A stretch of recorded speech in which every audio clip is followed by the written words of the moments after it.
va maintenant discuter des leçons et conséquences de cette guerre, de cette invasion pour la société irakienne et le Moyen-Orient, grâce à 4 chercheurs qui sont associés aux travaux de l'Observatoire sur le Moyen-Orient et l'Afrique du Nord de la chaire Raoul Dandurand. Et à tout seigneur, tout honneur, je me permets de vous présenter le directeur de l'Observatoire sur le Moyen-Orient et l'Afrique du Nord, le professeur Sami Aoun, qui est professeur émérite à l'École de politique appliquée de l'Université de Sherbrooke, qui était present at the creation, comme on dit, quand on a créé l'OMA, et qui est toujours parmi nous. C'est un ami de longue date et je suis très content, très heureux. C'est un honneur, Sami, de te recevoir et de te revoir en personne. On ne s'est pas revu souvent en personne depuis la pandémie. On s'est vu souvent en virtuel durant la pandémie, mais c'est bien plus agréable de se revoir en personne.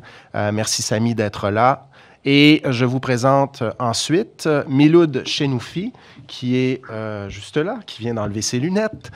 Il est professeur au Collège des Forces canadiennes à Toronto et il est également chercheur à l'Observatoire sur le Moyen-Orient et l'Afrique du Nord. Et je n'avais pas revu Miloud depuis avant la pandémie, donc c'est un grand plaisir de te revoir, cher ami. Merci. Même chose pour Sam Razavi, que je n'avais pas revu en personne. La dernière fois, c'était avant la pandémie, qui a fait ses études à l'UQAM, qui est un analyste des affaires moyen-orientales et en Afrique du Nord, un spécialiste de l'Iran notamment, qui est maintenant analyste senior chez Affaires mondiales Canada. Il est également chercheur à l'Observatoire sur le Moyen-Orient et l'Afrique du Nord.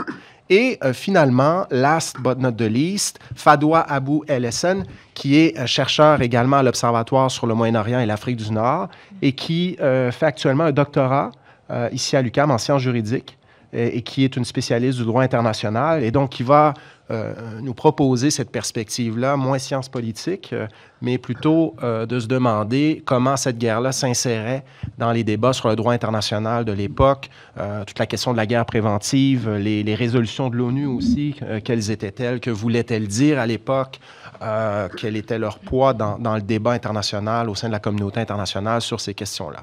Donc, on va procéder un petit peu de la même manière que ce qu'on a fait durant la première table ronde. C'est une discussion. Je vous invite à rebondir sur des choses qui ont été dites. N'hésitez pas. Je vais vous lancer quelques questions et tout ça, et vous pourrez nous faire rêver, comme on dit, nous expliquer quelles sont les conséquences de cette guerre pour l'Irak et pour la région moyen-orientale. Je commencerai tout de suite par un premier tour de table, en fait, et je demanderai peut-être à Fadwa de nous replacer un petit peu cette guerre-là dans le débat sur le droit international. Bon, on n'a pas parlé de ça durant la première table ronde, mais la doctrine, en fait, sur laquelle W. Bush s'appuie, c'est cette doctrine de la guerre préventive. Est-ce qu'il y a une définition de ça communément acceptée au sein de la communauté internationale? Est-ce qu'il y a une définition de ça dans des textes de droit international? Peut-être nous dire quelques mots là-dessus et nous rappeler un peu le contexte des débats à l'ONU, les résolutions qui ont été adoptées et tout ça. Donc, Fadwa, on commencerait par ça. Peut-être un petit peu de contexte là-dessus pour commencer, s'il vous plaît. Je vais parler un peu à propos de l'enquête qui a été menée après les attentats de 11 septembre. Le directeur exécutif de la commission de l'enquête était un prof d'université. Il est un professeur d'histoire et de sciences politiques à l'université de Virginie. Il s'appelle Philippe Zellico. C'est la personne, ou bien c'est le prof qui a travaillé avec Madame Rice. Et cette personne-là était l'auteur principal et en même temps anonyme de la doctrine appelée la guerre préventive. Cette doctrine qu'elle va servir ultérieurement pour à légitimer l'invasion de l'Irak. Et là, quand on va parler d'une guerre préventive, donc c'est vraiment un élément principal de parler de la légitime défense et en même temps parler de ce qu'on appelle en droit international public et en droit international humanitaire, le jus ad bellum. Donc là, il faut vraiment définir qu'est-ce que ça veut dire, jus ad bellum. C'est le droit de faire la guerre. Mais là, il y a vraiment des limites pour ce droit. Donc, conformément à la Charte des Nations Unies, les États doivent s'abstenir tout d'abord de recourir à la menace ou à l'emploi de la force contre l'intégrité territoriale ou l'indépendance politique d'un État. Et là, c'est selon l'article 2, paragraphe 4 de la Charte. Mais par contre, il y a des exceptions à ce principe et cela en prévu du cas de la légitime défense. Donc là, on se demande encore une fois, est-ce que vraiment les forces qui ont mené la guerre contre l'Irak, donc ils ont pris la décision de l'envahir l'Irak, est-ce que vraiment c'était dans une situation de la légitime défense telle que la doctrine a été prévue selon le droit international? C'est concernant les motifs de la guerre. Là, je me permets de parler après 2003, c'est-à-dire on a eu l'opération Iraqi Freedom, OK, et les États-Unis et les Britanniques en 2003, ils ont pris la décision de s'intervenir en Irak. Et après, on a eu la situation d'occupation. OK.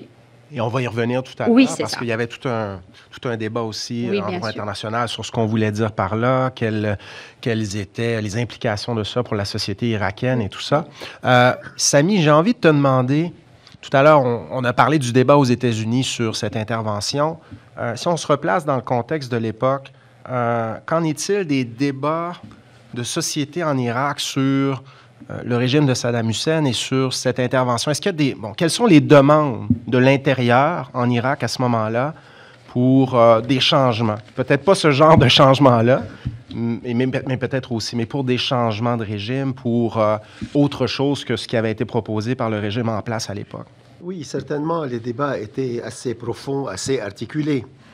Mais aussi, j'aime bien souligner qu'il y avait il y a ce que je peux appeler l'opinion publique arabe, les opinions publiques arabes hors l'Irak et l'opinion publique, si on ose parler comme ça, en Irak. Alors, ils ne sont pas sur le même diapason. Au moment où, à l'intérieur de l'Irak, il y a une forte sollicitation, je dirais, pour l'intervention américaine, indépendamment de ses conséquences, il y avait parmi la majorité, la composante, comme on dit aujourd'hui, chiite, arabe chiite, qui est à 60-65% de la population irakienne, il y avait une forte demande de se débarrasser de la dictature de Saddam, qui les a malmenés, qui a tué, qui a assassiné leurs leaders, leurs religieux, ainsi de suite. Il y a aussi au nord de l'Irak, il y avait une forte sollicitation qui venait des Kurdes, qui sont à la hauteur de 17 à 18% de la population. Et sur ce point, il y a la minorité au centre de l'Irak, qui est arabo-sunnite, qui misait beaucoup sur l'État central, qui misait beaucoup sur l'armée irakienne, qui misait beaucoup sur la fonction publique, si vous voulez. C'est la garante parce que cette minorité au centre n'avait pas les puits de pétrole, ni les 1400 qui sont au nord, ni les 1500 qui sont au sud. Alors, sur ce point, on voit en Irak, il y a quand même un dénivellement dans la sollicitation de l'intervention américaine. L'autre, dans l'opinion publique arabe, il y avait vraiment un rejet assez articulé de tous les pouvoirs arabo-sunnites particulièrement et au niveau de la masse populaire d'intervention américaine. Pourquoi? Parce qu'on voit que l'Irak représentait au niveau stratégique la porte orientale de la région du Golfe, donc c'est le défenseur. Saddam Hussein, malgré son erreur fatale dans l'invasion de Koweït, reste à ce moment-ci un certain protecteur de ces pouvoirs arabes et surtout de la région du Golfe. Qui est l'ennemi à ce moment? C'était l'Iran, la révolution iranienne particulièrement. Alors voilà le dénivellement entre les deux. Maintenant, un point qui est intéressant, et ça je prends profit de ce que j'ai été bien ravi d'entendre aujourd'hui, ce qui est arrivé dans les cercles du pouvoir aux États-Unis, à Washington, il y avait des élites irakiennes, des opposants irakiens, hautement articulés. Je peux citer un, par exemple, Kan'an Makkiye, Samir Khalil, qui a écrit par un pseudonyme, qui a écrit son ouvrage très fameux, qui a été très connu, soit en Occident, soit au monde arabe et au monde musulman, qui s'appelle La République de peur. Alors, sur ce point, il y avait ces opposants qui étaient je dirais, en complicité, en interaction avec ce qu'on a appelé le matin les néoconservateurs. Et ces néoconservateurs, à ce moment, quand même, avaient de bonnes interactions à la sorte qu'ils ont eu comme une vision commune de justifier la guerre et quoi faire après la guerre. C'est-à-dire, ils n'étaient pas si étrangers à cette idéologie néoconservatrice de remaking of the Middle East et démocratisation of the Middle East. Le remodelage du Moyen-Orient et la démocratisation. Alors, il y avait cette affinité entre les deux. Alors, sur ce point, je dirais qu'il y a eu un accueil populaire. On l'a vu quand on a déboulonné les statues de Saddam Hussein. On l'a vu, il y avait quand même un accueil, je dirais, positif.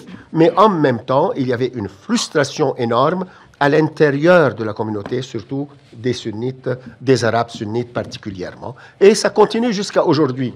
À peu près jusqu'à aujourd'hui, on a la même chose. Et maintenant, par après, ce qui va arriver, un débat qui a été le matin aussi, est-ce que l'erreur, c'est dans la décision stratégique d'aller envahir et se débarrasser de la dictature ou dans l'exécution?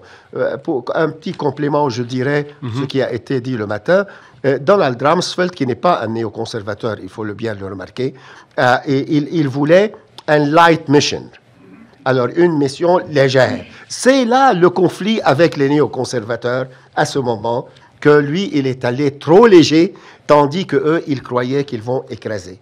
Et pour l'anecdote, Kan'an Makkiye, justement, était en présence d'un comité où le président Bush arrive dans la salle. Et le président Bush dit, nous sommes déterminés, on va envahir l'Irak. Et j'ai deux armées. La première armée, c'est l'armée régulière, on va aller là-dedans. Et deuxième point, c'est l'armée de la reconstruction. Et Bush regarde Condoleezza Rice, est-ce que vous acceptez ce que je dis? Elle, timidement, elle dit oui, et clin d'œil, parce qu'elle savait qu'il y avait une seule armée, l'armée de la reconstruction. Il y avait le général Garner seul et sa secrétaire. Il n'y avait pas cette intention de nation building. Alors, c'est en ce sens, on est là.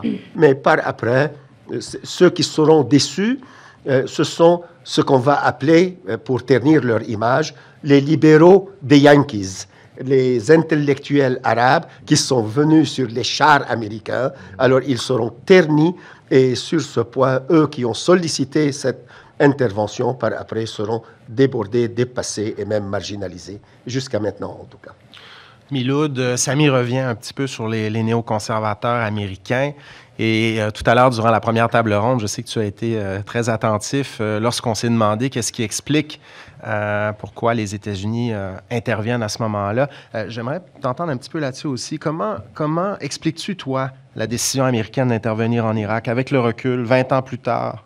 Okay. Merci beaucoup. Bonjour tout le monde. Très heureux d'être ici.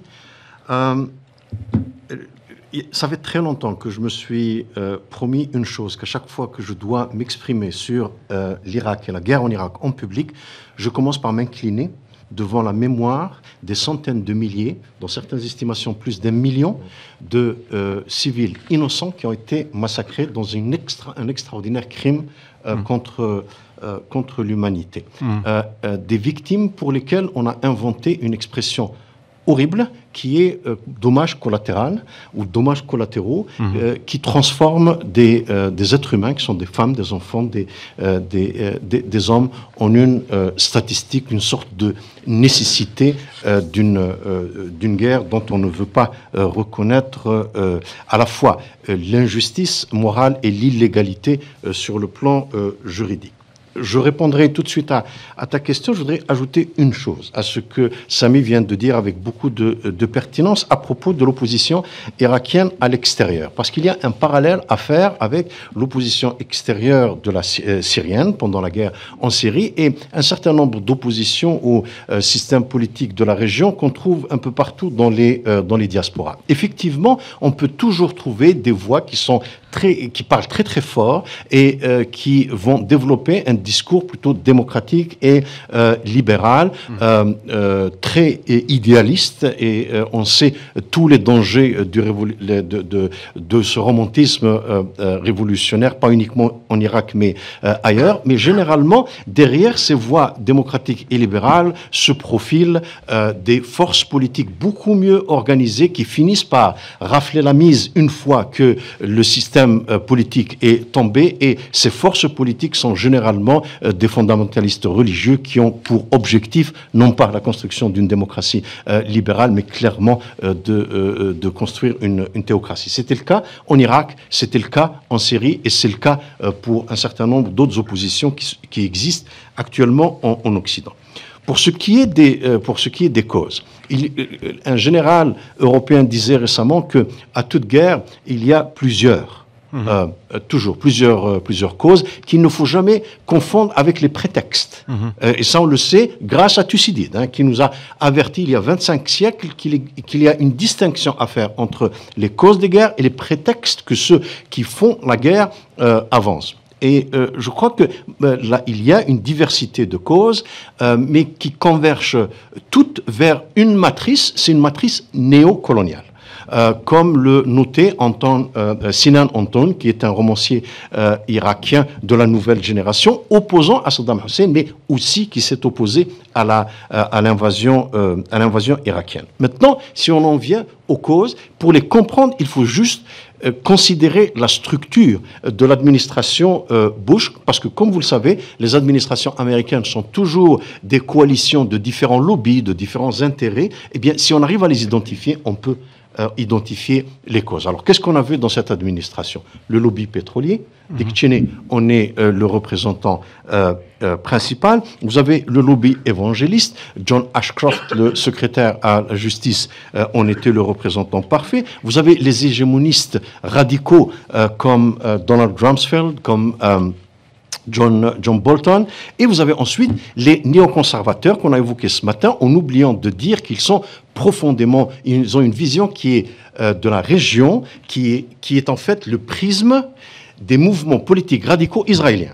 Donc, vous avez cet aspect-là qui est absolument non négligeable. Et puis, vous avez un président faible, un président incompétent, et un président, tout simplement, ce n'est pas une insulte, ce n'est pas inculte, qui, je crois, n'était pas vraiment capable de situer l'Irak sur une carte. On a parlé ce matin du prix à payer à l'incompétence.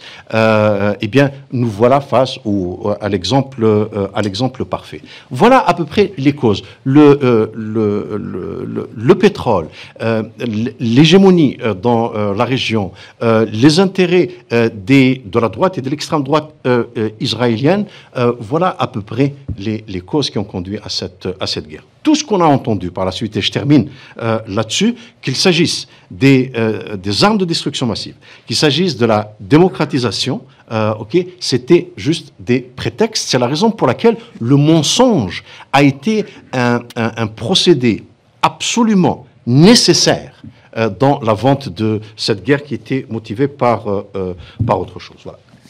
Merci beaucoup. On aura l'occasion d'y revenir tout à l'heure. Moi, j'ai envie de demander à Miloud, on pourra y revenir tantôt, mais est-ce que si jamais ces lobbies étaient derrière la décision, est-ce qu'ils ont obtenu ce qu'ils souhaitaient? Maintenant, 20 ans après, à quoi ressemble le pays sur le plan de l'exploitation pétrolière et tout ça?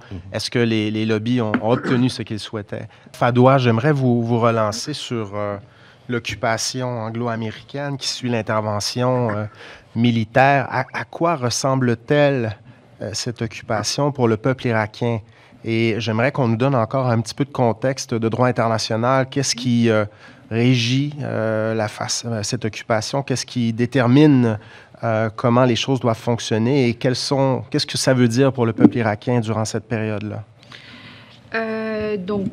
Avant tout, j'aimerais dire que c'est vrai qu'en 2003, on a eu une occupation en Irak et c'était une coalition, donc c'est 44 pays de 4 continents qui ont pris la décision de faire l'invasion de l'Irak.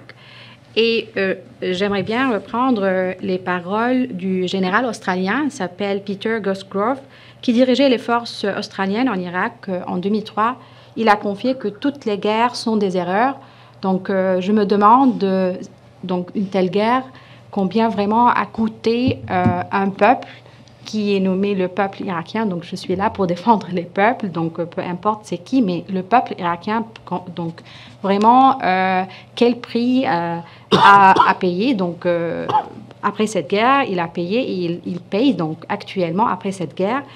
La plupart des gouvernements, je parle de la France et du Canada, ils ont refusé d'entrer dans cette guerre. Et permettez-moi de reprendre les paroles du Premier ministre du Canada de 1993 à 2003, c'est M. Jean Chrétien.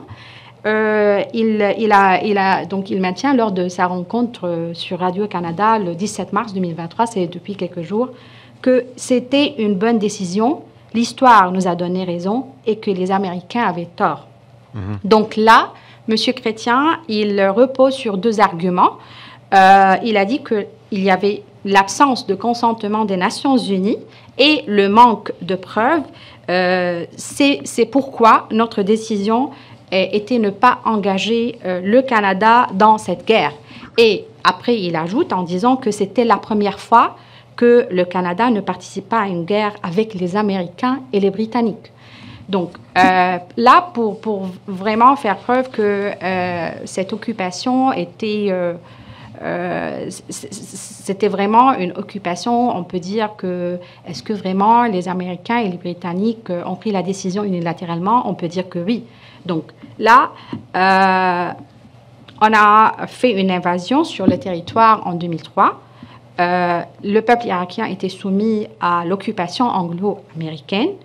On a eu une situation d'occupation de guerre, c'est-à-dire maintenant, on est devant l'article 42 du règlement de la Haye de 1907 de tout ce qui concerne un territoire occupé. Et dire un territoire occupé, ça veut dire que les États-Unis et le Royaume-Uni ont pris quelque temps, ou bien ils ont tardé à se reconnaître comme puissance occupante. Parce que l'occupation en tant que telle, ce n'est pas une question de droit, mais c'est une question de fait.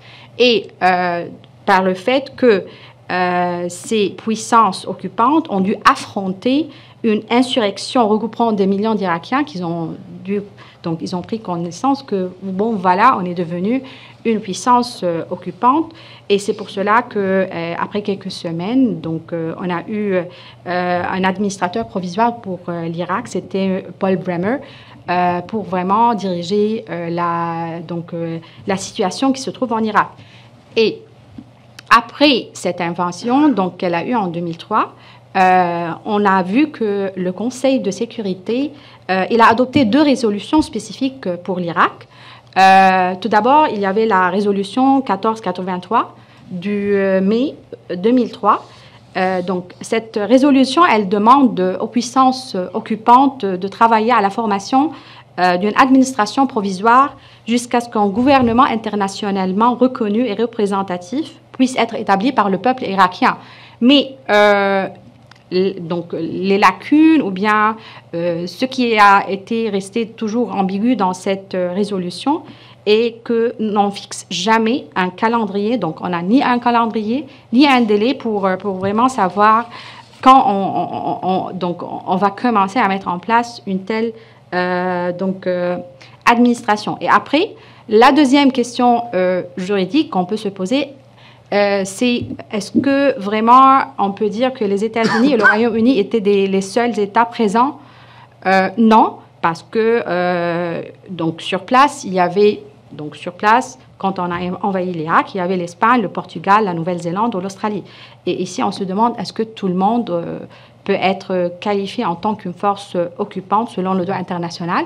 Et si on revient sur le texte même de la résolution de 1483, la réponse était négative.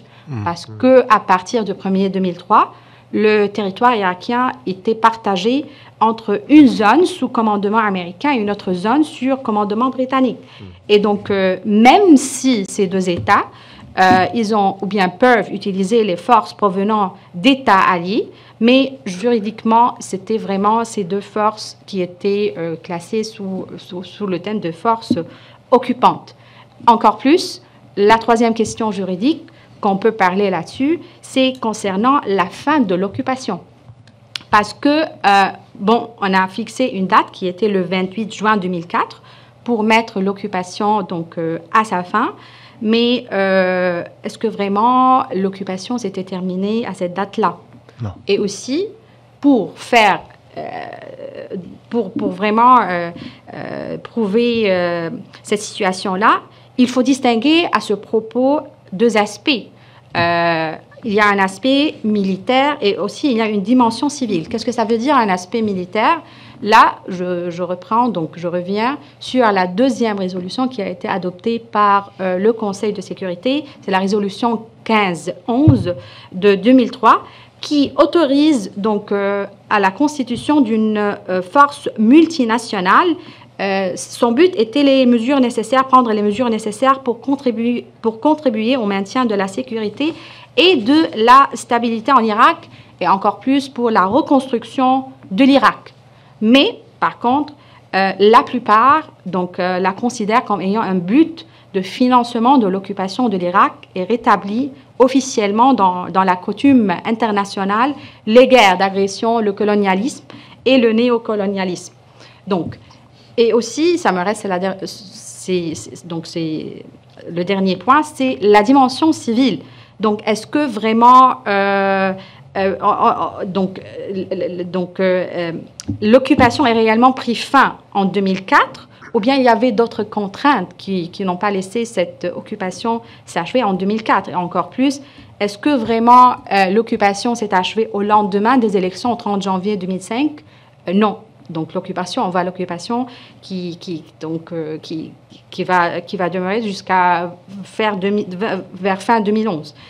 Et pour finir, je peux dire que la situation de l'occupation de l'Irak a suscité plusieurs critiques concernant le rôle des Nations Unies, et plus particulièrement son organe principal, surtout dans la question de la détermination des droits de l'occupation. Merci, Fadoua. La dimension civile à laquelle tu fais référence, Miloud en parlait aussi tout à l'heure en mentionnant le fait qu'il y a eu des morts, un nombre de morts effarant. Je trouve important de souligner ça. Je te remercie de l'avoir fait. Et Samy aussi parlait des droits et libertés. Est-ce qu'il y a une démocratisation en Irak et tout ça? J'ai envie de vous demander à Samy, Sam aussi, tu peux répondre, et Miloud, quelles ont été, selon vous, les principales conséquences de cette intervention-occupation pour l'Irak, pour la société irakienne? Et je vous pose la question parce que j'y ai jamais mis les pieds. Je suis sûr qu'il y a beaucoup de gens ici qui ne sont jamais allés en Irak. On a une très mauvaise connaissance de cette société en Occident. George W. Bush n'était pas le seul à pas trop savoir c'est où sur la carte. Il y a beaucoup de gens qui rappellent l'intervention, mais qui ont porté très peu d'attention à la société irakienne depuis. Et je me rappelle personnellement qu'en 2005, j'ai été chercheur, j'ai été boursier Fulbright du département d'État des États-Unis. Et puis, ils avaient réuni un groupe de 17 professeurs ou 18 professeurs, dont un prof provenait de plusieurs pays dans le monde. Donc, il y avait un prof canadien, c'était moi, il y avait une professeure française et tout ça. Et il y avait un professeur irakien en 2005 qui était sorti du pays pour la première fois de sa vie. C'était une expérience absolument incroyable de son point de vue. Et il expliquait que là-bas, évidemment, il y avait très peu de liberté comme professeur et tout ça. Est-ce qu'on peut expliquer aux gens ce qu'il en est de ces libertés aujourd'hui pour les Irakiens? À quoi ressemble la vie en Irak aujourd'hui, pour ce qui est de la démocratisation, pour ce qui est des effets de cette guerre-là sur l'amélioration peut-être des conditions de vie des gens là-bas? dépendamment à qui vous posez la question, en Irak, vous allez avoir une réponse différente. C'est clair que si vous posez la question aux Kurdes, leur réponse est que c'est incomparable et que c'est mieux. Maintenant, quand on examine leur système, c'est l'un des systèmes les plus corrompus au monde. La gouvernance du Kurdistan irakien. Donc, je ne sais pas. Et puis, c'est encore géré de manière très traditionnaliste, pré-moderne. Hein. C'est une affaire de quelques familles qui dominent tout. Vous pouvez avoir les élections que vous voulez, la réalité que le pouvoir et les richesses sont entre les mains des mêmes. Là, je parle du Kurdistan. Qui est présenté notamment en Occident comme étant l'exemple à suivre. En fait, pour moi, quand vous êtes un tout petit peu mieux que le système de Saddam Hussein sur les libertés, vous n'êtes pas nécessairement le système qui doit servir de modèle ou le système idéal. Loin de là.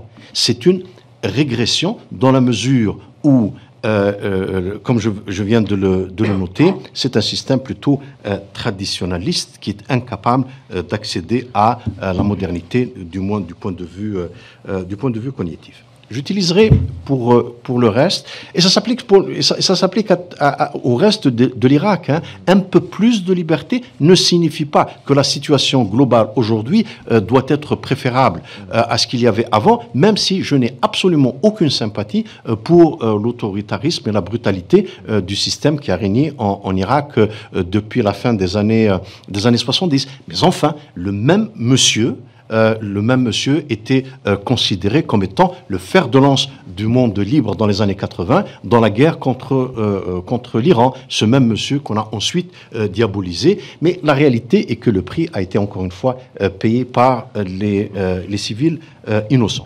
J'utiliserai une image. Si je savais que j'allais utiliser cette image-là, je vous aurais peut-être envoyé une diapositive avec deux cartes.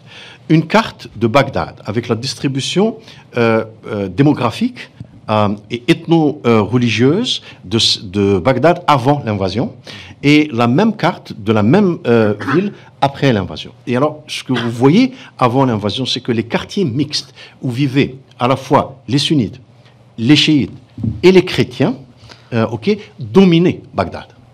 Alors ensuite, vous aviez des poches, les poches chiites, poches sunnites, poches chrétiennes. Quand vous voyez ce qui s'est produit après l'invasion, vous voyez que vous allez constater que Bagdad est dominé par les communautés chiites, tout simplement parce qu'il y a eu un nettoyage ethnique à Bagdad. Il ne faut pas avoir peur du mot. Les sunnites ont été carrément chassés et remplacés démographiquement par les chiites. Donc, parler ensuite de liberté une fois que vous avez commis un crime aussi abominable, je trouve ça assez intéressant, notamment dans la bouche de George Bush. Et en parlant de George Bush, je ne sais pas si vous savez qu'il s'est exprimé récemment sur l'Ukraine, et voilà ce qu'il a dit. Je traduis de l'anglais. Il parlait de l'Ukraine. Hein. La décision d'un seul homme de lancer l'invasion totalement injustifiée et brutale de l'Irak. Et là, l'audience a éclaté. Rigole. Voilà. Un lapsus. C'était un lapsus. Et là, il s'est ramassé et puis il a dit « Je voulais dire l'Ukraine ». Donc, même s'il n'a pas fait preuve d'une grande conscience morale lorsqu'il a pris la décision d'envahir l'Irak, on sait que ce monsieur-là a un inconscient. Et cet inconscient-là doit certainement ressortir à l'occasion d'un lapsus comme ici et à l'occasion de rêves ou de cauchemars que je n'aimerais pas avoir à sa place. Donc, Miloud, si je peux me permettre, je posais la question à Julien Touret ce matin. Oui. Est-ce qu'on peut comparer ces deux décisions? Tu sembles dire qu'elles sont plus comparables que ce que Julien semblait dire? Absolument. C'est-à-dire que l'idée que parce que les États-Unis ont fait ça, la Russie a le droit de faire ça, n'est pas mon propos. Mon propos est de dire que voilà ce que l'obsession de la puissance peut vous mener à prendre comme décision. Et donc, le parallèle est là. L'un ne justifie pas l'autre, mais les deux sont structurellement différents. Et je crois qu'en termes de de ciblage des civils en Irak, c'était nettement plus important qu'en Ukraine, ce qui ne justifie en rien ce qui se produit aujourd'hui en Ukraine, mais il faut toujours garder en esprit l'énormité de ce qui s'est produit en Irak. Donc, je continue sur les conséquences très rapidement, si tu permets. L'image que je viens de décrire, de Bagdad avant et après, vous donne une idée sur la nature du système politique qui existe. On a pris comme modèle le pire de ce qui existe au Moyen-Orient, c'est-à-dire le système ethno-confessionnel qu'on avait au Liban. Donc vous pouvez avoir des élections, mais vous savez que les élections sont conçues, la culture politique est articulée de telle sorte que les gens votent pour une chèvre si cette chèvre-là appartient au même groupe ethno-religieux. Vous comprenez? Donc, l'enjeu n'est jamais la bonne gouvernance. L'enjeu n'est jamais un bon système de santé. L'enjeu n'est jamais un bon système éducatif. L'enjeu, c'est quel groupe ethno-religieux va être au pouvoir. Le mien doit être représenté. La conséquence de cela a été que l'Irak, pendant très longtemps, certainement aujourd'hui, est le pays le plus corrompu au monde. C'est l'un des pays les plus corrompus au monde. Et ceci explique cela, c'est-à-dire que ce n'est pas du tout étonnant. Et ce qui est perdu avec l'esprit républicain qui avait avant, encore une fois, sans sympathie aucune pour le système qu'il y avait avant, il s'inscrivait dans la perspective de la construction d'un État moderne qui transcende les appartenances sectorielles, les appartenances confessionnelles. Du point de vue philosophique, ça a été perdu après la guerre. C'est pour ça qu'il y a une régression aujourd'hui en la matière. 20 ans plus tard, l'Irak est 121e au monde sur la base de l'indice du développement humain. Ça vous donne une idée sur la situation dans laquelle il se trouve. C'est un État qui n'a pas d'armée. C'est-à-dire que ce qui est présenté au monde comme étant une armée, qu'on nous participons, c'est-à-dire le Canada participe à entraîner actuellement à travers une mission de l'OTAN, c'est en fait une armée en carton. Les véritables combattants en Irak appartiennent à des milices. Et ces milices-là sont construites sur une base confessionnelle. Si vous voulez comprendre pourquoi l'armée irakienne s'est effondrée comme un château de cartes devant Daesh, eh bien vous avez la réponse. Vous avez la réponse. Ce que les Américains construisaient, c'était juste des structures auxquelles les gens adhéraient, des soldats, entre guillemets, qui cherchaient juste à avoir un salaire, et non pas avec l'esprit patriotique qui accompagne la création d'une armée. Et vous ne pouvez pas créer une armée patriotique sous occupation étrangère. C'est tout simplement pas possible. Donc voilà à peu près ce que j'ai à dire sur les conséquences sur l'Irak. Merci. Merci beaucoup. Samy voulait rebondir? Oui, certainement. Tout d'abord, oui, il y a un phénomène qu'on appelle la nostalgie aux dictateurs. Dans toute la région. Dans toute la région, la préférence, après le chaos irakien, c'est pour l'ordre et non pas pour la démocratie. Encore, il faut aller chercher dans le terreau, dans l'incompréhension de la culture et de la situation en Irak et même dans le monde arabe.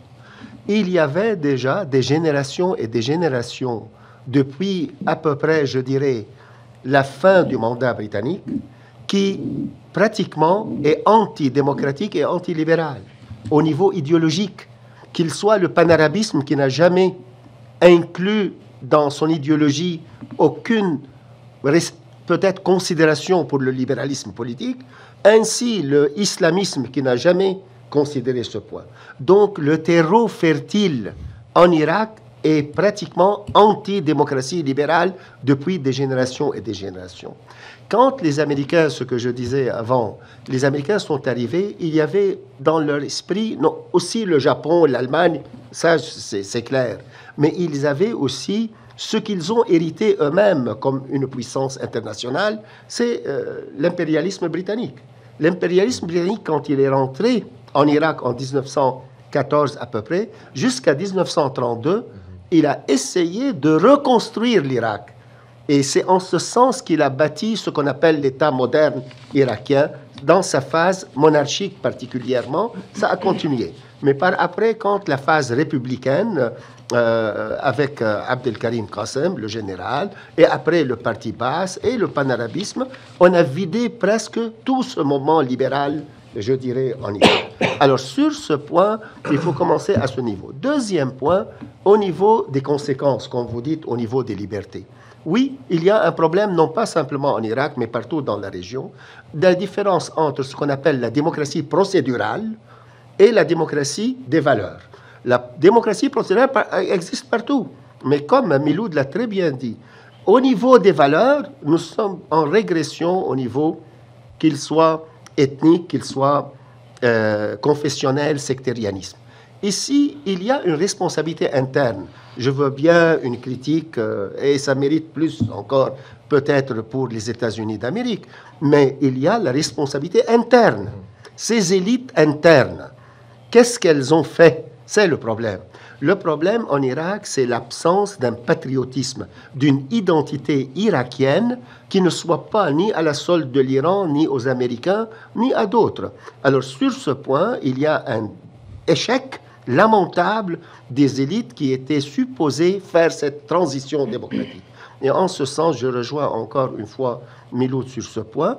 Alors, ce qu'on voit vers une constitution fédérative, une constitution qui est très bien écrite en tout cas, qui s'inspire des déclarations universelles des droits de la personne, aussi respect pour l'islam, ça va sans dire, mais quand on va commencer à exécuter, tout ce sécularisme embryonnaire dans la Constitution va être liquidé complètement par les partis religieux. Ce qu'on voit sur le terrain, au niveau chiite, les partis qui étaient laïques, je dirais, le Parti communiste, il est en éclipse totale, même martyrisé.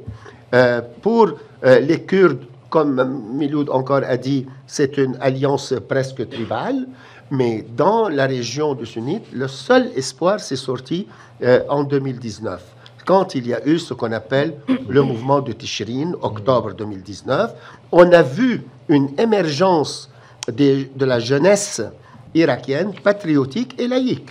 Quand ils ont, si on se fie à leur slogan, Iran dehors, dehors, Iran barra, barra, oui, toi reste ici.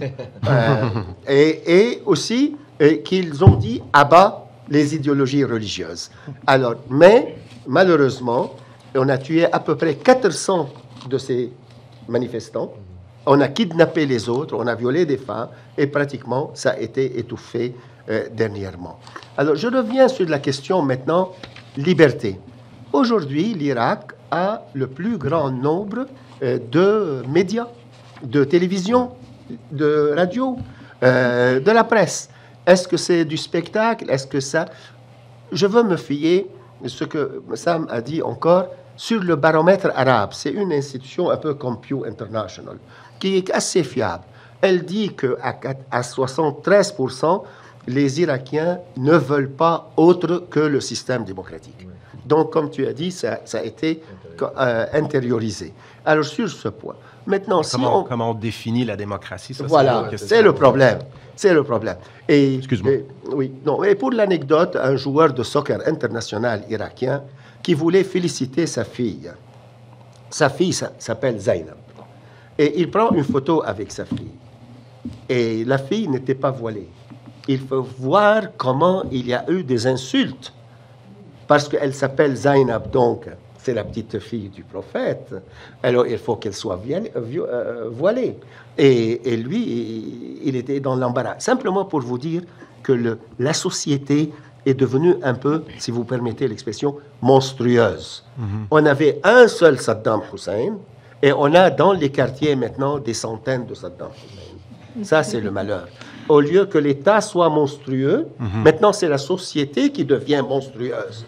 Et c'est ce qui fait craindre que l'Irak n'a pas une issue en ce sens d'une démocratie. Maintenant, la question, encore une fois, est-ce que la démocratie libérale, comme les sociétés occidentales l'ont appliquée durant les 5 derniers siècles avec la modernité, est-ce que c'est universalisable ou pas? Ça, c'est une grande question.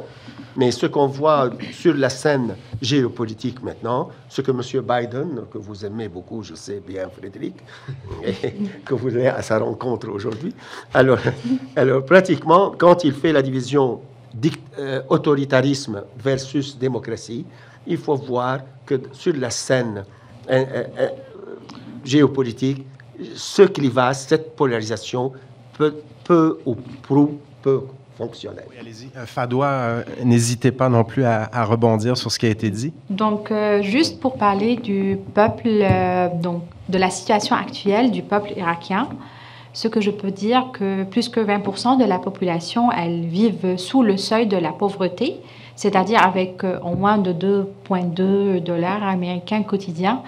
Mais par contre, en 1980, c'est-à-dire sous le régime de Saddam, on avait un PNB de $2 000, donc $2 000 donc c'était vraiment, il y avait une très très grande différence. Et en plus, un pays qui n'arrive pas à se reconstruire, on a 4 millions d'Irakiens qui ont quitté le pays depuis 2003. Donc, on a la fuite des forces vives et les cerveaux et les élites irakiens. Et en plus, ce qui m'a attiré l'attention, c'était le rapport qui a été rendu par l'Agence de l'Union européenne pour l'asile. Donc, c'était rendu, le rapport, c'est le 18 mars 2023, c'est juste depuis quelques jours. Ils font donc des statistiques pour l'année 2022 et j'étais surprise de voir que les Irakiens sont classés au second rang parmi des demandeurs d'asile après les Syriens. Donc, c'est vraiment quelque chose, si on parle sur le plan de droits de l'homme et tout, donc vraiment, c'est quelque chose de catastrophique par rapport au peuple irakien. Miloud.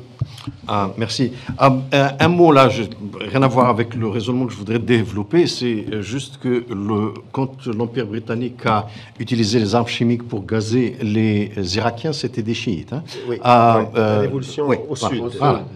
Le ministre de la guerre au Royaume-Uni était un certain Winston Churchill. Hein. Et ce qui est drôle, c'est que Winston Churchill, c'est l'idole de beaucoup de gens, notamment de George W. Bush. Juste une petite parenthèse. Hein. Je voudrais reprendre la réflexion là où l'a laissé Samy après avoir mis le doigt sur quelque chose de très très important, à savoir le mouvement de contestation de 2019. Qui fait en fait suite à un autre mouvement de contestation dont on n'a pas beaucoup parlé, qui était embryonnaire, qui a essayé quand même de se produire pendant la vague du printemps arabe. Il y a eu, les choses ont bougé, mais on ne voulait pas en parler, on préférait se concentrer sur des pays comme la Syrie, la Libye, etc., c'est-à-dire principalement là où on voulait faire des changements de régime. Mais alors, maintenant, voilà la situation de l'Irak en 2019. Vous avez des gens qui réellement veulent faire avancer le pays vers un système plus démocratique, non confessionnel, etc. Vous avez un système tribal au nord et vous avez un réflexe plutôt théocratique à Bagdad. Supposons maintenant qu'un néoconservateur, quelque part, dans une grande puissance, dise « Ok, je vais aller intervenir en Irak, tuer 1 million de personnes pour permettre à ce mouvement démocratique-là, ok, de prendre le pouvoir. » Imaginez un peu.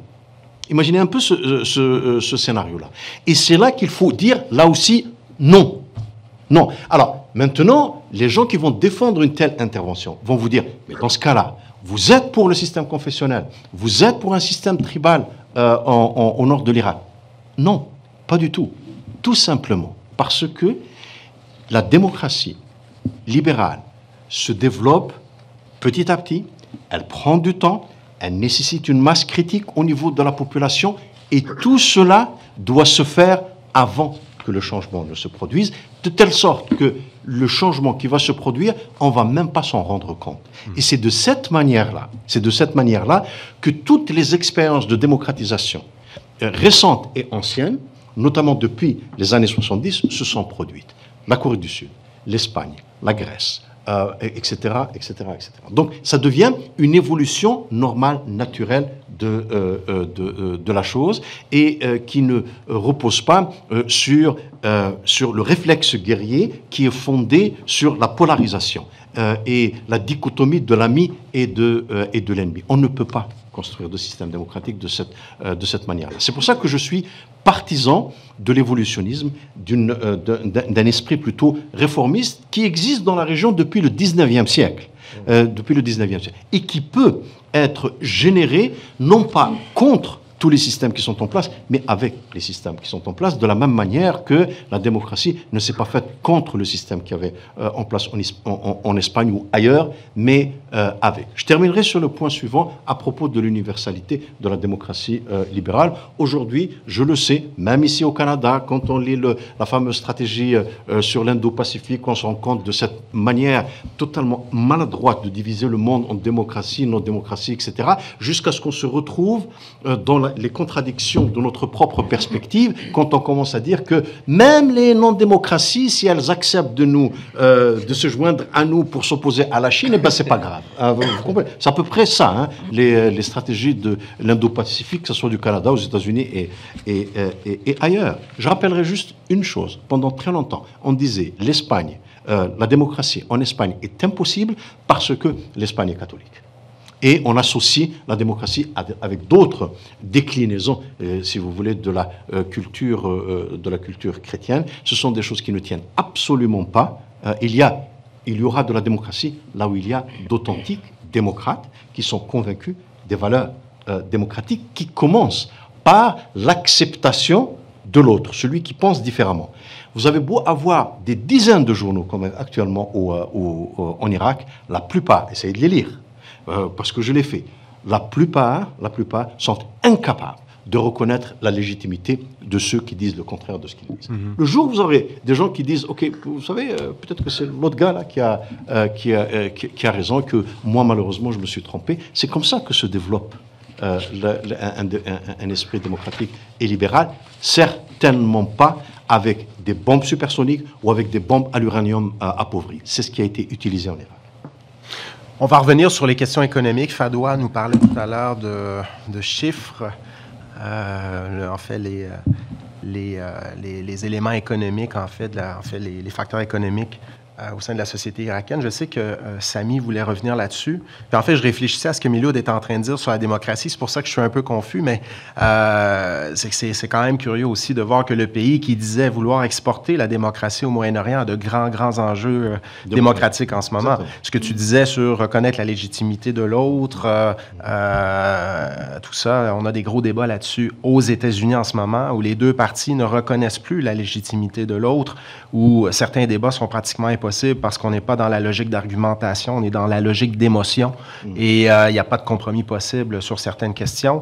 Donc, il y a un recul démocratique dans certains pays qui se disaient être des phares de la démocratie aussi, ce qui est assez ironique finalement quand on se replace dans le contexte de l'époque où on disait voici, on va exporter notre modèle à l'échelle internationale. Donc, je voulais qu'on revienne. Si tu peux une phrase, mais oui, une phrase à ce propos parce que ça m'a fait penser à ça. Vous savez, quand on réfléchit sur la démocratie, la démocratie est un idéal. Et la démocratie parfaite n'existe pas, n'existera jamais parce que nous sommes des êtres humains, forcément imparfaits. Ce que nous avons toujours, c'est toujours des situations de démocratisation, c'est-à-dire d'expansion du domaine des libertés et des droits, ou de régression démocratique.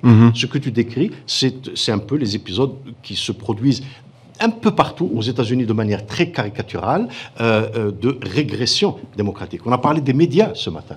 Les médias aux États-Unis, à l'époque de la guerre contre l'Irak, ont inventé ce que nous associons aujourd'hui à la désinformation qu'on associe aux populistes, etc., etc. Les populistes n'ont rien inventé. Ils ont repris quelque chose qui est propre à la régression démocratique, vous comprenez. Alors que donc, sous d'autres cieux, on le voit sur les questions du genre, par exemple, etc., vous avez plus d'expansion du domaine des droits. Donc, lorsqu'on réfléchit aux démocraties ou à la démocratisation, il faut toujours se poser la question sur quelle tangente se trouve le pays. Est-ce qu'il se trouve sur une tangente de démocratisation ou une tangente de régression démocratique? Et ça s'applique aux démocraties avant de s'appliquer aux autres. OK, merci. L'économie maintenant. Samy voulait revenir sur l'économie, je pense. Et je me permets de poser une question sur le pétrole, parce que Miloud y a fait référence en parlant du lobby américain qui souhaitait peut-être, qui avait de grands rêves pour l'Irak, pour la suite des choses. Qu'en est-il du pétrole en Irak 20 ans après. Oui. Et quel a été l'effet de l'invasion, de l'occupation sur ça? Mais l'économie, tout d'abord. Oui, aussi pétrole. Pétrole aussi, Ça oui. Ça revient au même. À vrai dire, aujourd'hui, l'Irak est en train de produire autour de 4 700 000 barils par jour. Et la projection pour l'année prochaine est, dans 2 ans, il pourrait atteindre 6 à 7 millions quotidiens par jour. 2022, l'Irak a vu dans ses coffres à peu près 120 milliards de dollars de plus, ça rentre. Donc, ce que je veux dire sur ce point, l'Irak n'est pas un pays pauvre. C'est plein de ressources au niveau agricole, au niveau des ressources pétrolières. Aujourd'hui, en Irak, on estime qu'il y a 135 trillions de mètres cubes de gaz en Irak.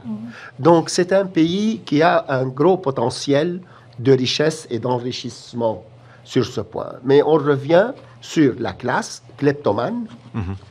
L'ancien Premier ministre Mustafa al-Kazimi a dit que les Irakiens, les élites irakiennes, les décideurs irakiens, la classe politique irakienne a dilapidé et gaspillé, a volé 600 milliards de dollars. Donc le problème est interne sur ce point. L'autre point, au niveau du despote éclairé qu'était Saddam Hussein, c'est vrai, il a mis une base assez importante au niveau... Moi, j'ai visité, par exemple, les universités, là-bas, les théâtres. C'était vraiment impressionnant pour un despote éclairé. Même il a fait un projet de traduire chaque année 10 000 livres du monde entier. Alors ça, personne ne le minimise ou l'écarte. La question, ça va rester, est-ce que cette dictature était quand même acceptée, oui ou pas? Elle ne l'était pas. C'est le point.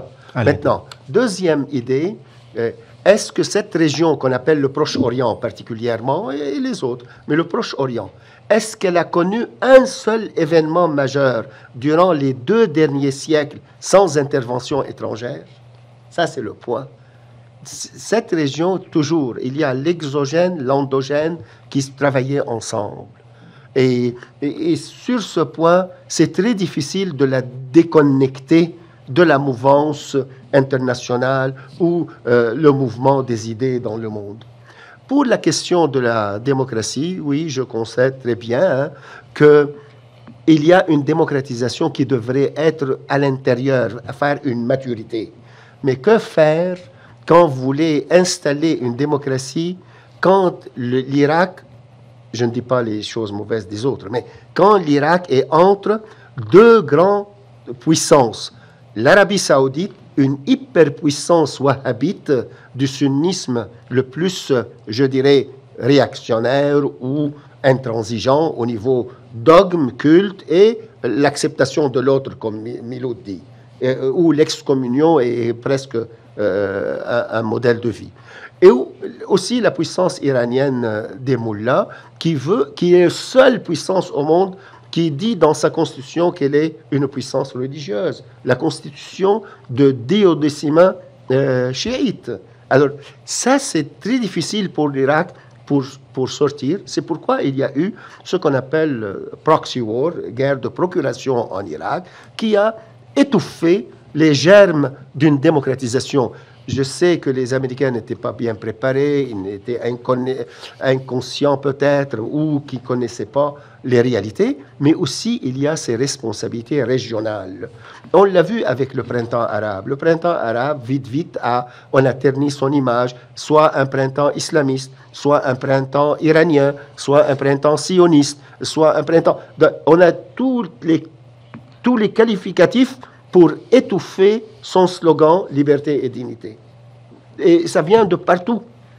Et sur ce point, je dirais que l'Irak, peut-être, il a le potentiel, mais il a besoin d'un voisinage un peu plus tolérant à son égard. L'accord, maintenant, ou l'entente entre l'Arabie saoudite et l'Iran, sous le parrainage de la Chine, ça pourrait être prometteur sur un aspect, et non pas la démocratie, c'est loin de leur esprit, la démocratie, les trois. Mais un point, que l'Iran cesse ou limite ce qu'on appelle l'empowerment des communautés chiites, soit en Irak et soit ailleurs, et que aussi ne travaille plus à renforcer cet ordre milicien que Miloud l'a souligné avant, c'est-à-dire un ordre de sous-États qui deviennent plus puissants que l'État national, comme le cas de Hezbollah au Liban, comme le cas de Houthi au Yémen, et comme le cas de Hashd al-Sha'bi qui est en Irak. Alors sur ce point, s'il n'y a pas cette stratégie d'une puissance régionale, l'Iran notamment, ou de l'Arabie saoudite, qui n'a pas vraiment fait beaucoup de, je dirais, de structuration des milices sous-étatiques, mais ça inspire beaucoup sur ce point, si vous voulez, un certain repli identitaire des sunnites qui se sentent, qui sont la majorité de ce monde arabe, et en même temps, ce sont des minorités qui prennent leur pouvoir et les éjectent de pouvoir. En Syrie, c'est une minorité alaouite, tout ce qu'on dit, c'est... Et sur ce point, il y a une certaine parenté avec le chiisme, même si c'est un peu superficiel. Au Liban, maintenant, les sunnites qui étaient au centre du pouvoir avec les chrétiens, alors maintenant, ils sont marginalisés. Alors, sur ce point, le Proche-Orient est sous l'emprise iranienne et l'Iran, son dernier souci, c'est d'aider à l'accouchement d'une démocratie. Le dirigeant irakien très connu, Nour el-Maliki, qui était aussi Premier ministre, on l'appelle le Saddam Hussein des chiites. C'est-à-dire, il voulait être un Saddam Hussein, mais au nom des chiites. Et c'est lui qui a ouvert le Mossoul pour Daesh, à vrai dire, quand il a ordonné à 25 000 soldats irakiens de sortir de la ville et laisser Daesh rentrer et prendre cette ville. OK. Donc, je reviens encore une fois sur les paroles de M. Chrétien. Il a dit qu'il a dû rencontrer avant la guerre, le déclenchement de la guerre, M. Blair en Afrique du Sud. Et au cours de laquelle, donc, M. Blair lui avait dit qu'il fallait se débarrasser absolument de Saddam Hussein. Et à ce propos, M. Chrétien a dit, rétorqué, il y a Robert Mugabe, le président du Zimbabwe à l'époque, dont il faut se débarrasser aussi. Mais Mugabe n'a pas de pétrole, a ajouté M. Chrétien, en soulignant que le Premier ministre britannique ne lui avait pas adressé la parole durant 1 an après cet échange. Donc, pour M. Chrétien, il pense que l'une des raisons de cette guerre était le pétrole. Oui, c'était... l'une des raisons, c'était le pétrole. Et là, il faut savoir, est-ce que vraiment le peuple sous le régime d'occupation a pu disposer de lui-même? Est-ce que vraiment l'État irakien ou bien le peuple irakien avait une certaine souveraineté sur son pétrole? Tout d'abord, à savoir que les occupants, en vertu de l'article 43 du règlement de l'Haye, ils ne peuvent pas apporter des modifications à la loi irakienne. Donc celle-ci, elle interdisait la privatisation du secteur pétrolier et l'accord de concession de longue durée à des compagnies étrangères durant toute la période formelle de l'occupation, même si les revenus de ces contrats étaient versés au fonds de développement pour l'Irak et utilisés ultérieurement à l'intérêt du peuple irakien. Donc, à savoir que tout contrat conclu avec les occupants pouvait être facilement remis en cause par un gouvernement irakien. Et je peux dire que certainement consciente de cet enjeu juridique, l'APC, c'est-à-dire l'autorité provisoire de la coalition, n'a pas promulgué des règlements modifiant la législation irakienne sur les hydrocarbures et n'a pas aussi signé des contrats avec les compagnies pétrolières étrangères. Mais à savoir que seuls des contrats de réparation de courte durée ont été conclus par des sociétés comme Halliburton et Parsons pour faire des réparations concernant l'infrastructure pétrolière du pays. Et là, donc, on se demande quelles étaient les personnes qui étaient propriétaires de Halliburton et Parsons. Donc, je laisse la parole à mes collègues de parler donc là-dessus. Si je peux dire bien, si je me pose la question, qu'est-ce que l'invasion de l'Irak a eu comme effet sur l'industrie pétrolière? Je peux dire que vraiment, il y avait des effets dévastateurs. Tout d'abord, un tiers de dommages a été causé par l'aviation de la coalition pendant les combats. Et les 2 tiers ont été à la cause du pillage généralisé qui a duré plusieurs semaines après la chute du Bagdad. Et là, donc, je reviens sur la question principale. Une fois qu'on a une force occupante sur un territoire occupé, la force occupante a des obligations à respecter et a des devoirs envers ce territoire occupé. Est-ce que vraiment la force occupante a respecté ses obligations concernant la protection du pétrole en Irak?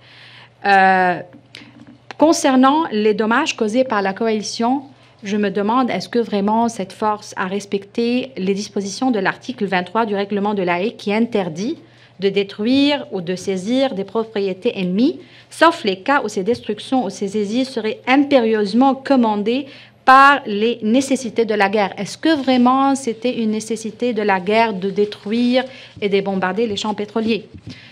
Une autre question aussi, est-ce que les forces de la coalition, normalement, elles devaient empêcher le pillage généralisé qui a touché les installations pétrolières irakiennes, et cela en vertu de l'article 43 de la Convention de l'Haye. Mais, paradoxalement, le pillage, et malheureusement, s'est déroulé en dépit de la présence en Irak de la Task Force Rio, Restored Iraq Oil. Donc, elle était encadrée par le corps des ingénieurs de l'armée américaine et spécialement, cette Task Force était spécialement préparée pour protéger les installations pétrolières irakiennes. Donc, est-ce que vraiment cette force-là a joué son rôle pour pouvoir protéger le pétrole irakien? Et encore plus, la présence des conseillers américains dans l'administration irakienne après la fin juridique de l'occupation en Irak jusqu'au mois d'octobre 2011 a eu des impacts vraiment négatifs sur l'exercice par l'Irak de sa souveraineté permanente sur son pétrole. Tout d'abord, il faut rappeler qu'on a eu une première version de projet de loi sur le pétrole approuvé par le Conseil des ministres irakien, donc en février 2007, qui a prévu la possibilité de conclure des contrats de partage de production, ce qu'on appelle Production Sharing Agreement, PSA, avec les compagnies étrangères. Et ce type de contrat, à savoir qu'il devait être conclu pour une durée de 25 à 40 ans entre un État d'accueil et une compagnie étrangère qui s'engage à développer les champs pétroliers en échange d'une partie convenue de la production. Mais là, je vais expliquer pourquoi un tel contrat, ce qu'on appelle PSA, est dangereux. Donc, parce que normalement, il englobe une clause de stabilisation. Qu'est-ce que ça veut dire? C'est-à-dire une clause qui empêche l'État de modifier unilatéralement les obligations contractuelles durant toute la durée du contrat. Donc, elle permet par la suite à la compagnie étrangère d'être à l'abri de toute modification aussi de la législation interne. Donc, vraiment, si jamais on a laissé ce projet de loi avoir sa version finale, on peut dire que l'Irak aurait vraiment perdu sa souveraineté sur les gisements en question durant toute la période de ces contrats. Mais donc le côté positif est qu'il y avait beaucoup des influences des États-Unis et aussi il y avait des experts irakiens, étrangers, des ONG américains et britanniques qui ont milité contre l'application de la dite PSA en Irak. Ce que ma collègue vient de dire est absolument important et pertinent, hein, qui prouve encore une fois pourquoi le pétrole était une motivation parmi d'autres. Encore une fois, quand vous vous rappelez ce que j'ai dit tout à l'heure, c'est une motivation parmi d'autres, mais là, on en a clairement la preuve. Vous avez des acteurs américains qui clairement souhaitaient une même mise presque complète sur les richesses d'hydrocarbures de l'Irak. Et ce qui vient d'être décrit, ce genre de manœuvre juridique voulait en fait réinstaurer quelque chose qui a existé dans le passé, à l'époque de l'Empire britannique et de sa domination de ce secteur en Iran, en Irak et ailleurs. Maintenant, pourquoi ça ne s'est pas matérialisé comme l'auraient souhaité les Américains? Eh bien, tout simplement parce que dans leur prévision, et là, on va comprendre pourquoi la démocratie, c'était le dernier des soucis des envahisseurs, c'était d'instaurer un système politique, un gouvernement marionnette qui soit complètement à la solde des Américains, qui soit content des strapontins qu'ils allaient recevoir, et puis laisser la gouvernance aux conseillers américains qui allaient venir gérer l'État et gérer les richesses du pays.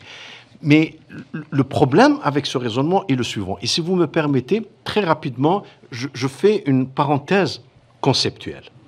Tout le calcul américain était fondé sur l'hypothèse conceptuelle de la puissance. D'accord? Okay, bon. Alors, la puissance, bien entendu, le différentiel de puissance permettait aux États-Unis, effectivement, d'écraser l'armée irakienne et d'occuper le pays. Et alors, je suis fasciné, moi qui suis dans le domaine des études internationales, que dans notre champ, c'est un champ qui a bientôt un siècle d'existence, on continue encore à confondre deux choses qu'il ne faut jamais confondre: la puissance et le pouvoir.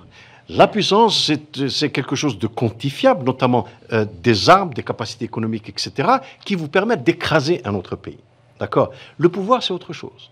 Le pouvoir est une relation.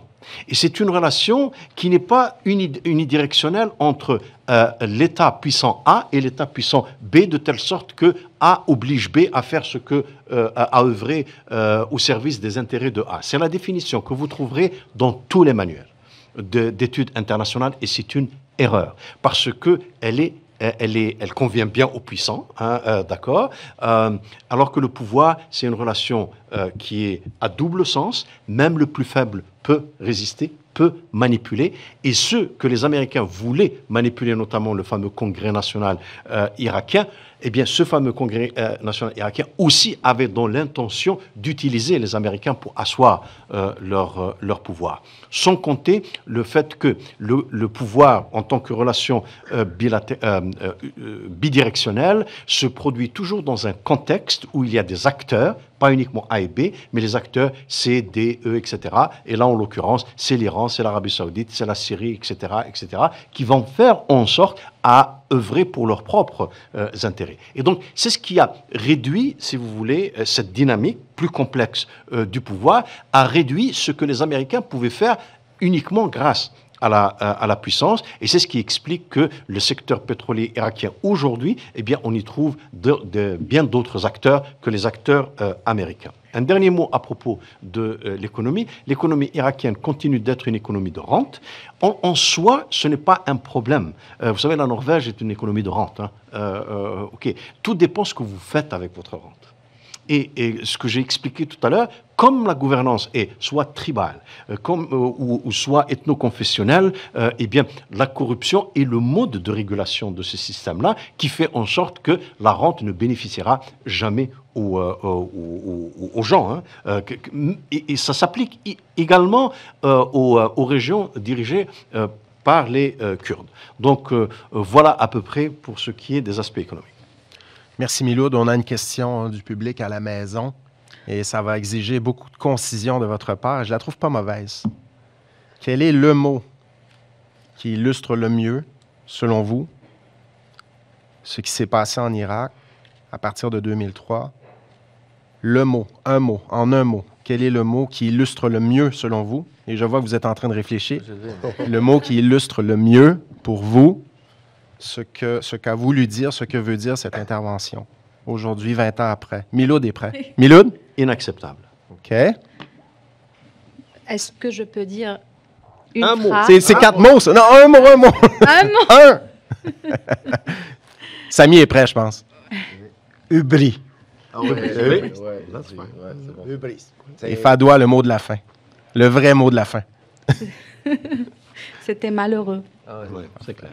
Fadoua Abou El-Essen, Sam Razavi, Miloud Chenoufi et Sami Aoun. Merci beaucoup pour cette discussion extrêmement riche qui nous plonge dans l'histoire de cette invasion. que plusieurs regrettent, je l'ai dit en introduction, un peu partout dans le monde, aux États-Unis aussi. On recevait un collègue américain la semaine dernière qui nous parlait un peu de sa perspective et tout ça, comment aux États-Unis aussi, il y a, même si on essaie de défendre encore cette intervention, beaucoup de critiques, beaucoup de regrets, beaucoup de honte aussi. Donc, je pense que c'est Vincent Boucher qui disait c'est un traumatisme, c'est un curseur dans l'histoire et pas nécessairement le plus réjouissant, le plus joyeux pour la société américaine non plus.